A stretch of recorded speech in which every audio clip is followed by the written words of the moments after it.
รวมทั้งหมดก็คือหมดอยู่ที่100,000 กับ 70,000 บาทเนาะโดยประมาณตัวที่ครูโดยติดนี่ก็คือ82,000 กับ100 บาทพี่น้อยหลังจากแล้วเฮือนตัวนี้แล้วก็ครูดอกก็จะได้ซอกแล้วก็ค่อยทยอยให้ทีละน้อยทีละน้อยพี่น้อยเนาะแต่ละเดือนนี่ยางบ่มีก็คือ 5,000 บาท10,000 บาทต้องไปให้เจ้าของห้านแต่ละเดือน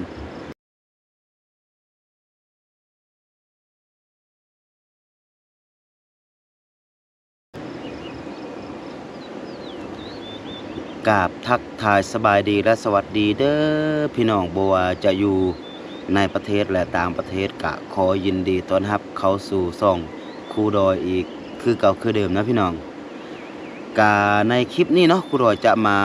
ต่อจากคลิปที่แล้วเนาะก็คือคลิปที่แล้วครูดอยมาอัปเดตบ้านของครูดอยว่ามันสำเร็จ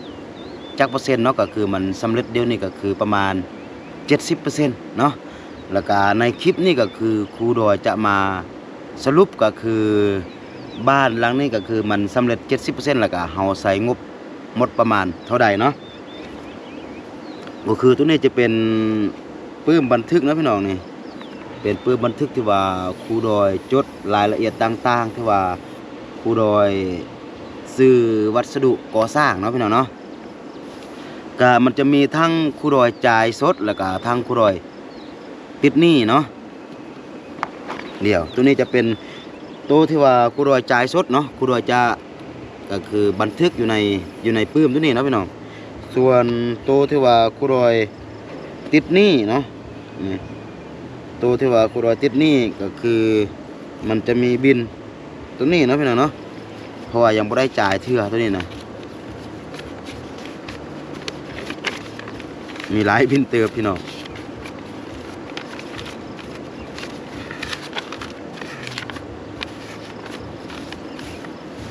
นี่เนาะ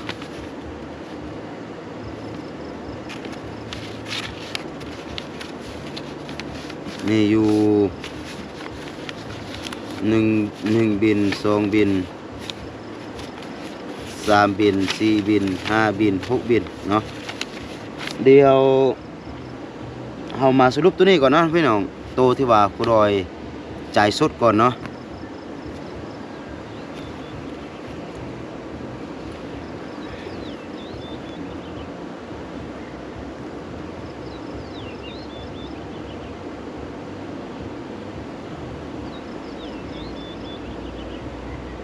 เดี๋ยวหลังจากเฮาสรุปแล้วก็ครูดอยจะอธิบายเนาะว่าเป็นหยังครูดอยจึงต้องติดหนี้นะตัวนี้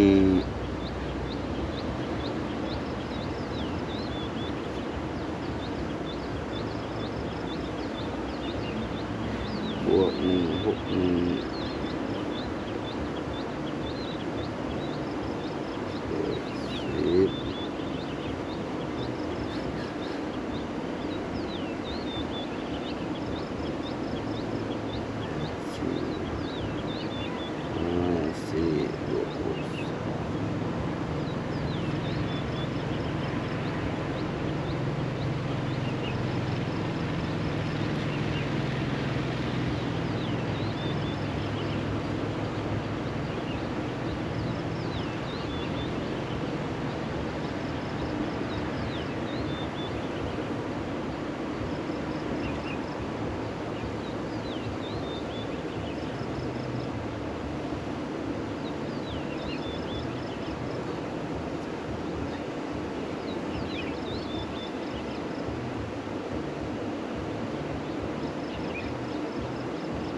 ตัวนี้เนาะพี่น้องเป็นตัวที่ว่าครูดอยจ่ายสดเนาะก็คือ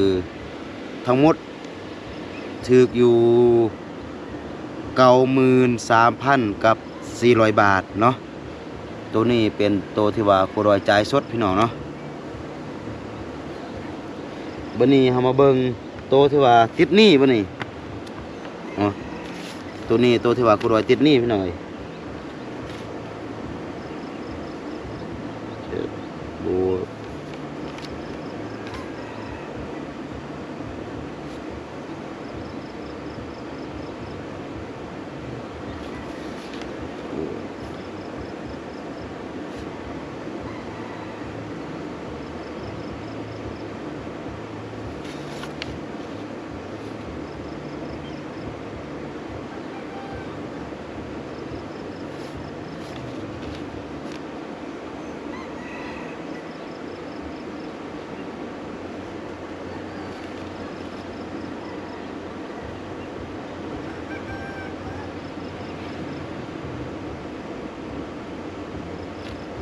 โอ้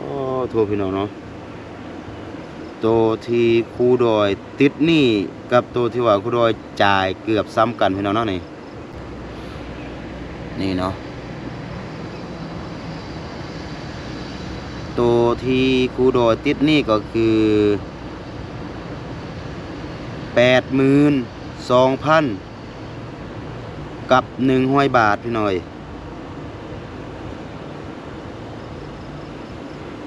นักสมควรพี่น้องนี่เนาะตัวที่ว่าครูดอยติดหนี้พี่น้องมันให้จะมีแบบนี้เนาะนี่ติดหนี้เนาะนี่แต่ละใบก็คือมีหมดเนาะนี่ติดหนี้นี่ติดหนี้เนาะ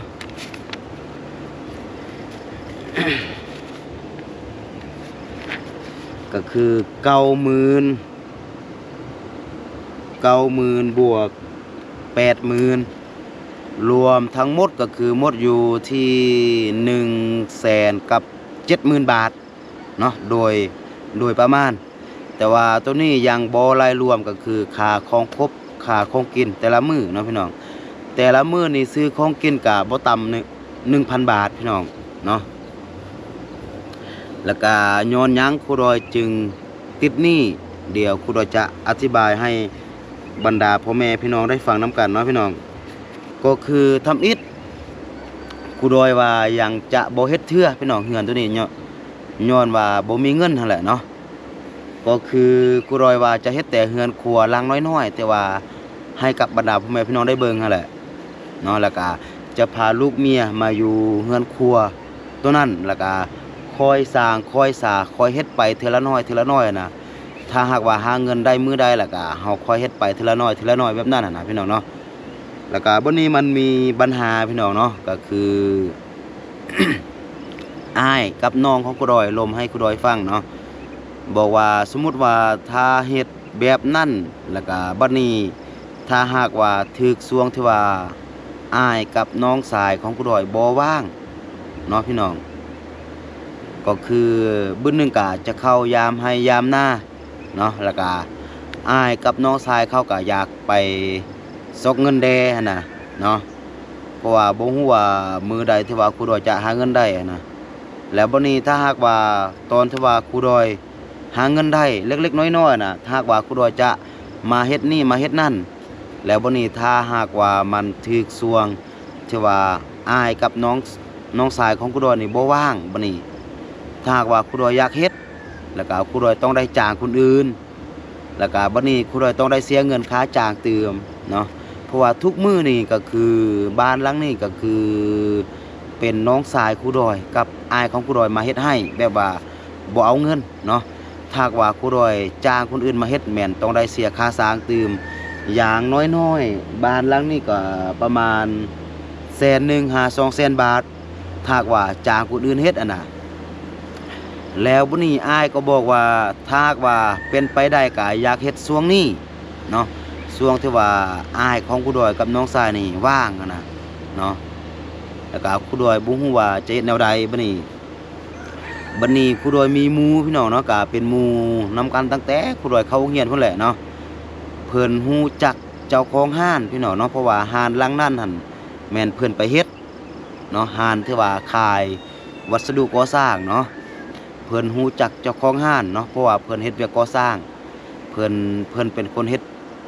ห้านตัวนั้นน่ะนะแล้วบัดนี้เพิ่นฮู้จักเจ้าของห้านครูดอยก็เลยขอให้เพิ่น ไปรับประกันให้ครูดอยเนาะเพราะว่าถ้าหากว่าครูดอยจะไปติดหนี้นำเจ้าของห้านเพิ่นเพราะว่าเจ้าของห้านเพิ่นแม่นบ่ฮู้จักครูดอยพี่น้องเนาะคือพ่อแม่พี่น้องได้ฮู้แหละครูดอยไปเป็นครูอาสาไปเฮ็ดเวียกอยู่พุ่นนี่ได้ฮอด9ปี10ปีอะนะครูดอยบ่ได้อยู่บ้านน่ะก็เลยเฮ็ดให้บ่มีคนฮู้จักครูดอยนะพี่น้องเนาะอยู่แถวเขตนี้อะนะแล้วบัดนี้ครูดอยเลยให้หมู่ของครูดอยไปรับประกันให้เนาะหมู่ของครูดอยก็ไปรับประกันให้นำเจ้าของห้านนั่นแหละเนาะแล้วก็ให้ครูดอยนี่ไปติดหนี้เนาะโดยที่ว่าครูดอยไปติดหนี้นี่ก็คือบ่แม่นว่าติดหนี้แล้วมีดอกเบี้ยพี่น้องเนาะเพราะว่าถ้าหากว่าครูดอยไป55นั่นน่ะเนาะก็คือครูดอยอยากได้แม่นหยังตัวอย่างว่าครูดอยอยากได้ปูนอยากได้ก็คือเหล็กแม่นหยังแล้วก็ครูดอยก็ไปสั่งนำเจ้าของห้านหั่นเนาะแล้วก็เพิ่นก็เอามาส่งให้พี่น้องเนาะโดยที่ว่าบ่ได้มีดอกเบี้ยบ่ได้มีแม่นหยังเพิ่นก็ไล่แต่ราคาเครื่องที่ว่าเพิ่นขายนั่นแหละต่างแต่ว่าครูดอยบ่ได้จ่ายก็คือครูดอยติดหนี้ก่อนนั่นน่ะเนาะก็คือความคิดของครูดอยเดี๋ยวนี้เนาะพี่น้องก็คือครูดอยจะเฮ็ดเรือนตัวนี้ให้มันแล้วเลยแล้วก็มาปักหลักอยู่นี่แล้วก็หลังจากเรือนตัวนี้แล้วแล้วก็ครูดอยกับน้องพิงเนาะโดยที่ว่าน้องพิงนี่อยู่นี่ก็จะได้เลี้ยงกบเลี้ยงเป็ดเลี้ยงไก่เนาะแล้วก็ครูดอยจะให้น้องพิงนี่ก็คือต้มเหล้าปลาทูยุงพี่น้องเนาะก็เฮียนต้มเหล้าแล้วก็ให้ขายอยู่นี่เลยนะพี่น้องเนาะโดยที่ว่าอยู่แถวนี้มันบ่มีไผที่ว่าต้มเหล้าอะนะพี่น้องเนาะเพราะว่าอยู่แถวนี้มันบ่มีไผต้มเหล้าแล้วก็อยากให้น้องพิงนี่เฮียนต้มเหล้าแล้วก็ต้มอยู่บ่อนนี้แล้วก็หลังจากนั้นก็คือส่งบริเวณเขตตัวนี้แหละพี่น้องเนาะแล้วก็เลี้ยงเป็ดเลี้ยงไก่ไปพร้อมเพราะว่าอยู่บ่อนนี้นี่มันสะดวกเนาะก็คือนำแม่นหยังล่ะคือมันสะดวกเนาะเดี๋ยวนี้ก็คือครูดอยได้ว่าแหละครูดอยจะเร่งมือเฮ็ดให้มันแล้วพี่น้องเนาะคือครูดอยได้ว่าเดี๋ยวนี้แม่นก่อแม่นเรียบร้อยเนาะอย่างแต่โบกแล้วก็ใส่ปองเยี่ยมเนาะส่วนเพดานกับกาโลเนาะก็น่าจะโจ๊ะไว้ก่อนพี่น้องเนาะครูดอยจะเอามาปูแต่ห้องนอนของครูดอยกับน้องพิงพี่น้องเพื่อที่ว่าตอนหน้าแล้วก็บ่อยากย้ายเครื่องนั่นน่ะเนาะแล้วก็เรือนั้นก็จะเอาศาสตร์มาปูหลังจากนั้นก็จะย้ายมาอยู่ตรงนี้เลยแล้วก็จะสร้างอาชีพเล็กๆน้อยๆให้น้องพิงโดยเฉพาะก็คือการเลี้ยงสัตว์เนาะเพราะว่าอยู่แถวนี้นี่มันบ่มีคนขี้ลักลายคืออยู่เมืองพาพี่น้องเนาะเบิ่งแต่ว่าแม่นปูนแม่นเหล็กและแม่นครูดอยป้าอยู่นอกนี้เลยพี่น้องเนาะบ่มีภัยลักเนาะถ้าหากว่าอยู่เมืองพาเนี่ยคือมันบ่เรือเนาะฉะนั้นคือตอนนี้นี่เฮือนหลังนี้ก็คือเฮาใช้งบไปแล้วคือประมาณ100,000กับ70,000 บาทพี่น้องอยู่ในนี้ก็คือครูดอยจ่ายสดแล้ว90,000อย่างติดหนี้อยู่ที่80,000เนาะกะเงินที่ว่าครูดอยจ่ายสดกะบ่แม่นเงินของครูดอยหมดเนาะพี่น้องเนาะกะเป็นเงินของผู้ใหญ่ใจบุญเพิ่นครึ่งหนึงเนาะกะ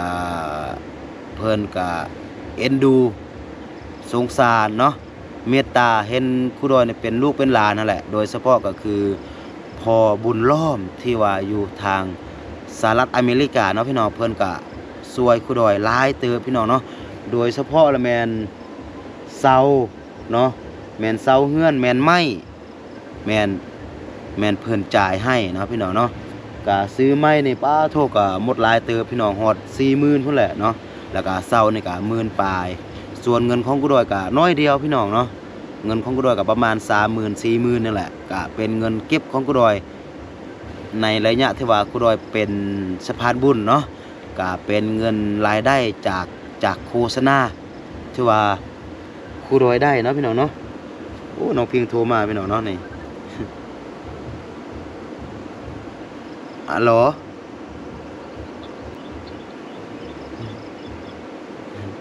บ่มีสัญญาณพี่น้องเนาะก็คือครูดอยได้ว่าแหละ กะเดือนใดนี่รายได้จากการที่ว่ามีคนเบิ่งโฆษณาจาก YouTube ของครูดอยเนาะเดือนใดครูดอยก็ได้บ่หลายพี่น้องเนาะก็ประมาณเดือนใดก็100เหรียญ200เหรียญแบบนี้นะพี่น้องเนาะถ้าว่าเดือนใดคลิปมันไปก็ได้อยู่ประมาณ200เหรียญ300เหรียญแบบนี้เนาะถ้าคิดรายเป็นเงินบาทเนาะก็เดือนหนึงก็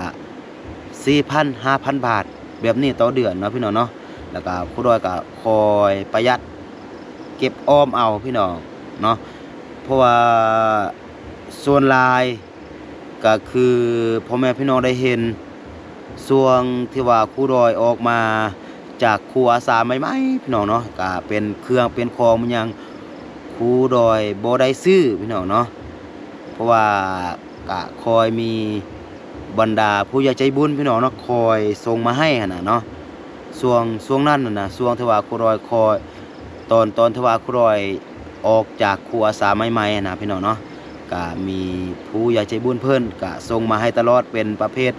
เครื่องนุ่งเป็นประเภทเครื่องใช้ต่างๆน่ะเนาะเลยเฮ็ดให้ครูดอยนี่ประหยัดเงินตัวนั้นเนาะก็คือได้ปีนึงแล้วพี่น้องที่ว่าครูดอยนี่บ่ได้ซื้อเครื่องเนาะเป็นทรงเป็นเสื้อนี่ส่วนหลายครูดอยนุ่งใส่ตัวที่ว่าผู้ใหญ่ใจบุญเพิ่นส่งมาให้เนาะก็เลยเฮ็ดให้ครูดอยนี่มีเงินเก็บจากส่วนตัวนี้นี่น้อยนึงเนาะ กับบ่หลายส่วนเฮือนตัวนี้เนาะแล้วก็ทางพอบุญล้อมเพิ่นเห็นเนาะเพิ่นก็ฮู้ว่าครูดอยกำลังเก็บเงินเพื่อที่ว่าจะสร้างหอสร้างเฮือนนั่นแหละแล้วก็เพิ่นก็ฝากมาให้ครูดอยเนาะพี่น้องเนาะก็โดยเฉพาะก็คือเป็นไม้ที่ว่าครูดอยใส่อยู่หลังคาแล้วก็เป็นเสาเฮือนเนาะพี่น้องเนาะก็เป็นทางบ่อพุ่นทางพอบุญล้อมเพิ่นซื้อให้เนาะพี่น้องเพิ่นจ่ายให้เนาะแล้วก็ส่วนเป็นดินบล็อกเป็นตามนี้ก็เป็นเงินเก็บของครูดอยพี่น้องเนาะส่วนเป็นกระเบื้องเป็นเหล็กเป็นอะไรทำไมเนาะพี่น้องเนาะก็เป็นเงินที่ว่าครูดอยจะต้องได้ซอกเนาะเพราะว่าตอนนี้ครูดอยยังติดหนี้เพิ่นเป็นจำนวนอยู่80,000กว่าเนาะพี่น้องเนาะ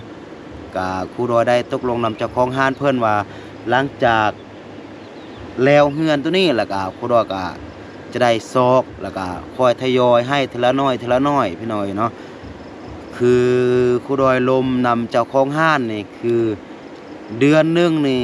ต่ำสุดอย่างบ่มีพี่น้องต้องได้ไปให้ 5,000 บาท10,000 บาทต่อเดือนเนาะตัวนี้เป็นสิ่งที่ว่าครูดอยตกลงนำเจ้าของห้านเนาะแต่ละเดือนนี่อย่างบ่มีก็คือ 5,000 บาท10,000 บาทต้องไปให้เจ้าของห้านแต่ละเดือนจนกว่ามันจะหมดหนี้ของครูดอยพี่น้องเนาะก็ถ้าหากว่าครูดอยสำเร็จเฮือนหลังนี้ก็น้องพิงแล้วก็ครูดอยจะได้มาปักหลักอยู่นี่ก็มันจะสำบายพี่น้องเนาะครูดอยไปไสมาไสก็จะได้หมดห่วงกันนะเพราะว่าเฮือนอยู่ก็แล้วนะหลังจากนั้นก็จะได้ตั้งหน้าตั้งตาก็คือออกไปเป็นสะพานบุญให้กับบรรดาพ่อแม่พี่น้องเนาะส่วนน้องพิงอยู่นี่ก็จะได้ตั้งใจก็คือซอกเงินสวยครูดอยก็คือบ่ได้ไป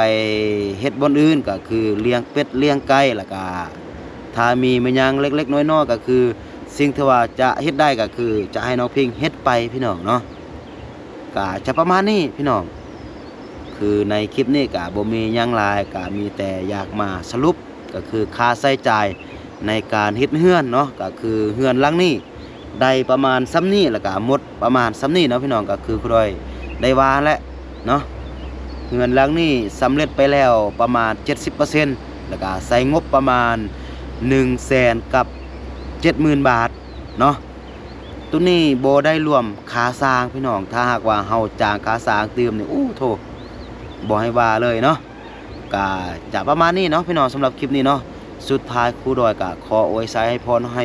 หมดสู่ครูสู่คนเนาะโดยเฉพาะก็คือพอบุญล้อมที่ว่าอยู่ทางสหรัฐอเมริกาเด้